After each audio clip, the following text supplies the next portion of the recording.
Hi viewers, ഇന്ന് നമുക്ക് പൂവപ്പം അല്ലെങ്കിൽ കുഴലപ്പം എങ്ങനെ തയ്യാറാക്കുന്നതെന്ന് നോക്കാം. ആദ്യം നമുക്കിതിൻ്റെ ഇൻഗ്രീഡിയൻസ് എന്തൊക്കെയാണെന്ന് നോക്കാം. മൈദ 500 ഗ്രാം, അതായത് 1/2 കിലോ മൈദയാണ് എടുത്തിരിക്കുന്നത്.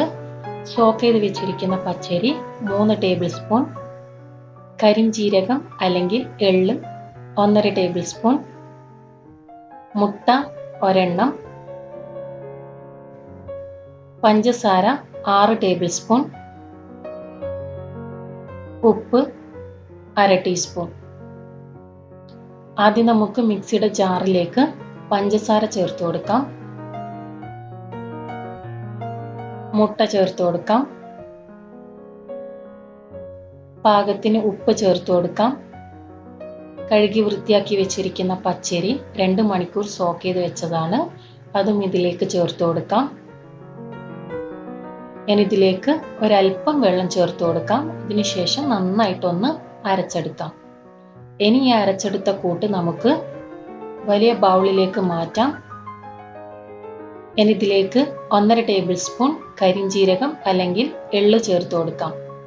ഇനി ഇതിലേക്ക് 1/2 കിലോ മൈദ ചേർത്ത് കൊടുക്കാം. 1/2 കിലോ മൈദ എന്ന് പറഞ്ഞാൽ ഏകദേശം 2.5-2.25 കപ്പോളം വരും. നമ്മുടെ വീട്ടിലെ നോർമൽ ഗ്ലാസ്സിൽ അളന്നെടുത്താലും മതി. ഇനി ഇതിലേക്ക് 3 ടേബിൾ സ്പൂൺ എണ്ണ ചേർത്ത് കൊടുക്കാം. ഇനി ഇത് നന്നായിട്ട് കൈവച്ച് കുഴച്ചെടുക്കണം.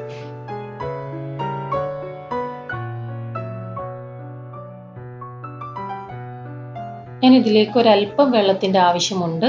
അല്പം വെള്ളം ചേർത്ത് കൊടുത്ത് നന്നായിട്ട് കുഴച്ച് സോഫ്റ്റ് ആക്കി എടുക്കാം കേട്ടോ.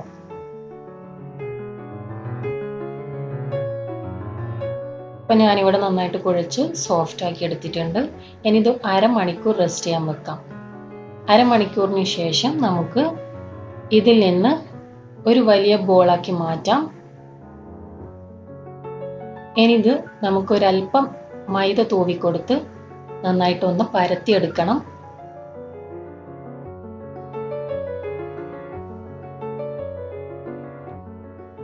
വളരെ തിന്നാക്കിയിട്ട് വേണം പരത്തിയെടുക്കാൻ വേണ്ടിയിട്ട്. എന്നാലേ നമുക്കിത് ക്രിസ്പി ആയിട്ട് കിട്ടും. എത്രത്തോളം തിന്നാക്കാൻ പറ്റുന്നോ അത്രത്തോളം തിന്നാക്കി പരത്താൻ ശ്രമിക്കുക.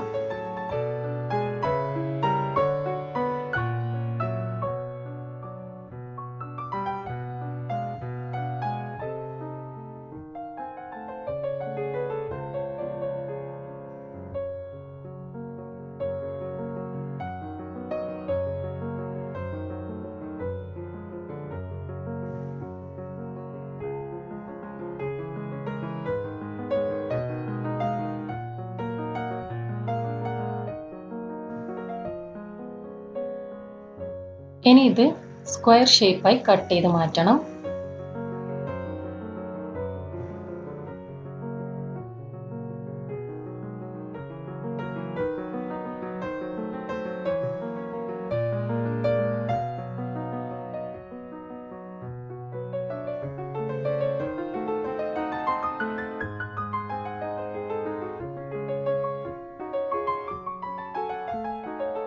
ഇനി കട്ട് ചെയ്തതിന് ശേഷം ഇതുപോലെ ബട്ടർഫ്ലൈ രൂപത്തിലാക്കി മാറ്റണം. നിങ്ങൾക്ക് ശരിക്കും ശ്രദ്ധിച്ചാൽ കാണാൻ പറ്റും എങ്ങനെയാണ് ചെയ്യുന്നതെന്ന്. വളരെ ഈസിയാണ് ചെയ്യാൻ വേണ്ടിയിട്ട്. നമുക്ക് എല്ലാം ഇതുപോലെ ചെയ്തെടുക്കാം.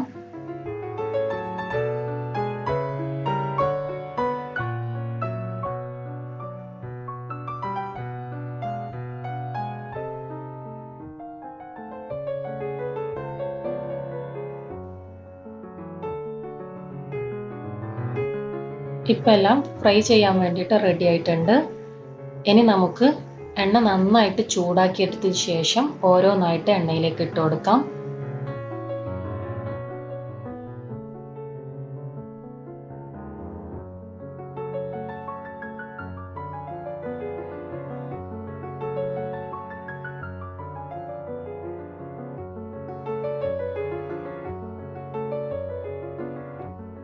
അതിനുശേഷം നന്നായിട്ട് ഇളക്കിക്കൊണ്ടേയിരിക്കണം. ഇല്ലെങ്കിൽ ഒരു സൈഡ് തന്നെ കരിഞ്ഞു പോകും. ഇളക്കിക്കൊണ്ടേയിരിക്കണം, തിരിച്ചും മറിച്ചുകൊണ്ടേയിരിക്കണം.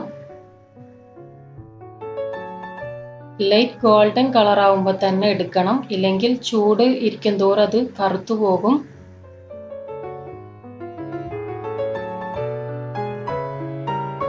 ഇപ്പം നമ്മുടെ പൂവപ്പം അല്ലെങ്കിൽ കുഴലപ്പം റെഡി ആയിട്ടുണ്ട്. നമുക്ക് ചൂട് കട്ടൻ ചായൻ്റെ കൂടെ നമുക്ക് കഴിക്കാവുന്നതാണ്. വളരെ ടേസ്റ്റിയാണ്. അപ്പോൾ എല്ലാവരും തീർച്ചയായിട്ടും ട്രൈ ചെയ്ത് നോക്കണം. എൻ്റെ ഇന്നത്തെ ഈ വീഡിയോ ഇഷ്ടപ്പെട്ടാൽ ലൈക്ക് അടിക്കുക ആൻഡ് ഷെയർ ചെയ്യുക. Thank you for watching.